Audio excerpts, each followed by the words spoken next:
ओम श्री साईनाथ। साई सच्चरित्र अध्याय 40। श्री साई बाबा की कथाएं। पहला, श्री वीबी देव की माता के उद्यापन समारोह में सम्मिलित होना, और दूसरा, हेमांड पंथ के सहभोज में चित्र के रूप में प्रकट होना। इस अध्याय में दो कथाओं का वर्णन है।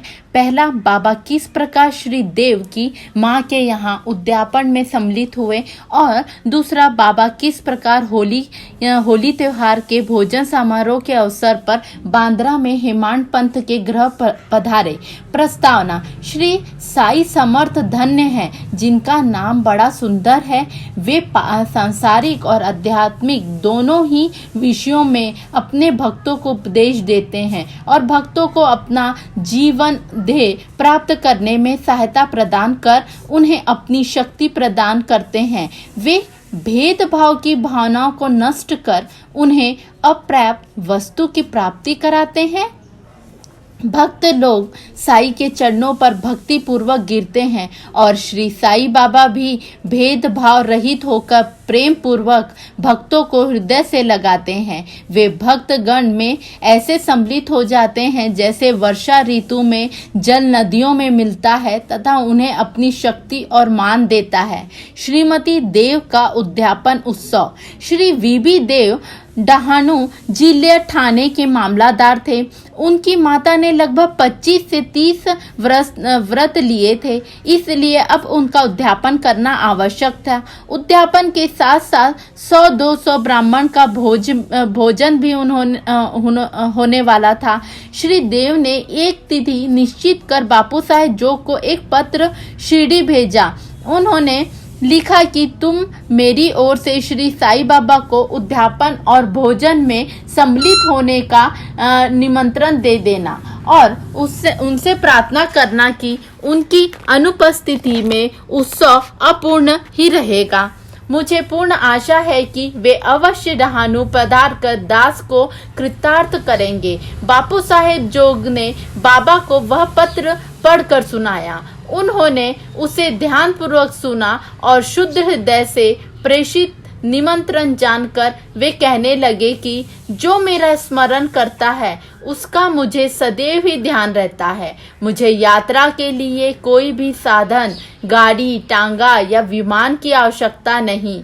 मुझे तो जो प्रेम से पुकारता है उसके सम्मुख में विलंबित ही प्रकट हो जाता हूँ। उसे एक सुखद पत्र भेज दो कि मैं और 2 व्यक्ति के साथ अवश्य आऊंगा। जो कुछ बाबा ने कहा था जोग ने श्री देव को पत्र में लिखकर भेज दिया। पत्र पढ़कर देव को बहुत प्रसन्नता हुई, परंतु उन्हें ज्ञात था कि बाबा केवल राहता, रुई और नीम गांव के अतिरिक्त और कहीं भी नहीं जाते हैं। फिर उन्हें विचार आया कि उनके लिए क्या संभव है। उनकी जीवनी अपार चमत्कारों से भरी हुई है। वे तो सर्वव्यापी है और वे किसी भी वेश में अनायास ही प्रकट होकर अपना वचन पूर्ण कर सकते हैं। उद्यापन के कुछ दिन पूर्व एक सन्यासी डहाणू स्टेशन पर उतरा जो बंगाली सन्यासियों के समान वेशभूषा धारण किए हुए था। दूर से देखने पर ऐसा प्रतीत होता था कि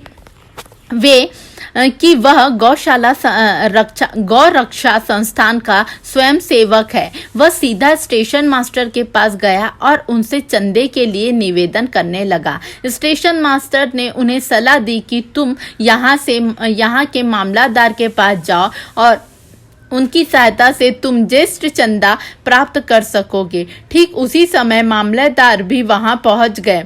तब स्टेशन मास्टर ने सन्यासी का परिचय उनसे कराया और वे दोनों स्टेशन के प्लेटफॉर्म पर बैठकर वार्तालाप करते रहे।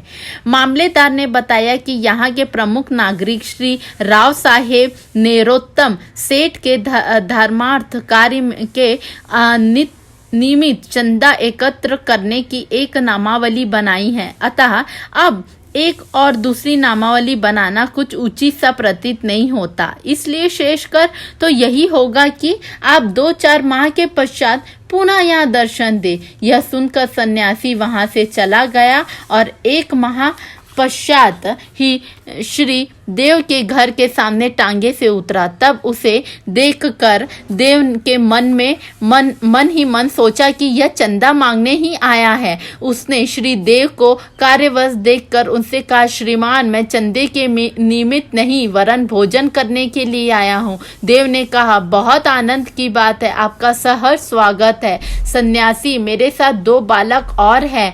देव, तो कृपया उन्हें भी साथ ले आइए। भोजन में अभी 2 घंटे का विलंब था, इसलिए देव ने पूछा, यदि आज्ञा हो तो मैं किसी को उनको बुलाने भेज दूं? सन्यासी, आप चिंता न करें, मैं निश्चित समय पर उपस्थित हो जाऊंगा। देव ने उन्हें दोपहर में पधारने की प्रार्थना की। ठीक 12 बजे दोपहर को तीनों वहां पहुंचे और भोज में सम्मिलित होकर भोजन करके वहां से चले गए। उत्सव समाप्त होने पर देव ने बापू साहेब जोग को पत्र में उल्लंघन करते हुए बाबा पर वचन भंग करने का आरोप लगाया। जोग वह पत्र लेकर बाबा के पास गए, परंतु पत्र पढ़ने के पूर्व ही बाबा उनसे कहने लगे, अरे, मैंने वहां जाने का वचन दिया था तो मैं उसे धोखा नहीं दिया है। उसे सूचित करो कि मैं अन्य 2 व्यक्तियों के साथ भोजन में उपस्थित था, परंतु जब वह मुझे पहचान ही ना सका तब निमंत्रण देने का कष्ट ही क्यों उठाया था। उसे लिखो कि उसे सोचना होगा कि वह सन्यासी चंदा मांगने आया था, परंतु क्या मैंने उसका संदेह दूर नहीं कर दिया था कि 2 अन्य व्यक्तियों के साथ मैं भोजन के लिए आऊंगा? और क्या वे त्रिमूर्तियां ठीक समय पर भोजन में सम्मिलित नहीं हुई? देखो, मैं स्वयं अपना वचन पूर्ण करने के लिए अपना सर्वस्व निछावर कर दूंगा। मेरे शब्द कभी असत्य न निकलेंगे। इस उत्तर से जोग के हृदय में बहुत प्रसन्नता हुई और उन्होंने पूर्ण उत्तर लिखकर देव को भेज दिया। जब देव ने उत्तर पढ़ा तो उनकी आंखों से अश्रुधारा प्रभावित होने लगी। उन्होंने अपने आप पर बड़ा क्रोध आ रहा था कि मैंने व्यर्थ ही बाबा को दोषारोपण किया। वे आश्चर्यचकित हो गए कि किस तरह मैंने सन्यासी की पूर्व यात्रा से धोखा खाया, जो कि चंदा मांगने आया था और सन्यासी के शब्दों का अर्थ न समझ पाया। अन्य 2 व्यक्तियों के साथ मैं भोजन पर आऊंगा। इस कथा से विदित होता है कि जब भक्त अनन्य भाव से सद्गुरु की शरण में आता है, तभी उनसे अनुभव होने लगता है कि उसे सब धार्मिक कृत्य उत्तम प्रकार से चलते हैं और निर्विघ्न समाप्त होते हैं। हेमांड पंत का होली उत्सव पर सहभोज। अब हम दूसरी कथा ले, जिसमें बतलाया गया है कि बाबा ने किस प्रकार चित्र के रूप में प्रकट होकर अपने भक्तों की इच्छा पूर्ण की। सन 1917 में होली पूर्णिमा के दिन हेमांड पंत को एक स्वप्न हुआ। बाबा उन्हें एक सन्यासी की वेश में दिखे और उन्होंने हेमांड पंत को जगाकर कहा कि मैं आज दोपहर को तुम्हारे यहाँ भोजन करने आऊंगा। जागृत करना भी स्वप्न का एक भाग ही था, परंतु जब उनकी निद्रा सचमुच भंग हुई तो उन्हें न तो बाबा और न ही कोई अन्य सन्यासी ही दिखाई दिया। वे अपनी स्मृति दौड़ाने लगे और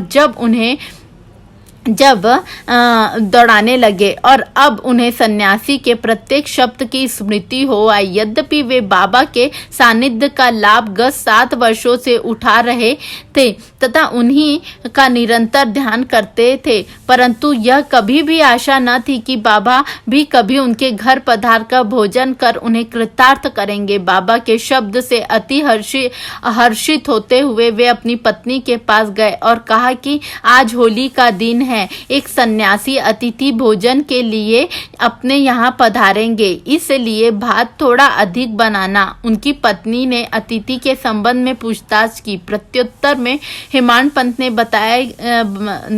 बात गुप्त न रखकर स्वप्न का वृत्तांत सत्य बतला दिया। तब वे संदेह पूर्वक पूछने लगी कि क्या कभी संभव है कि वे शिरडी के उत्तम भोजन त्याग कर इतनी दूर बांद्रा में अपना रूखा सूखा भोजन करने पधारेंगे? हेमांड पंत ने विश्वास दिलाया कि उनके लिए क्या असंभव हो सकता है। वे स्वयं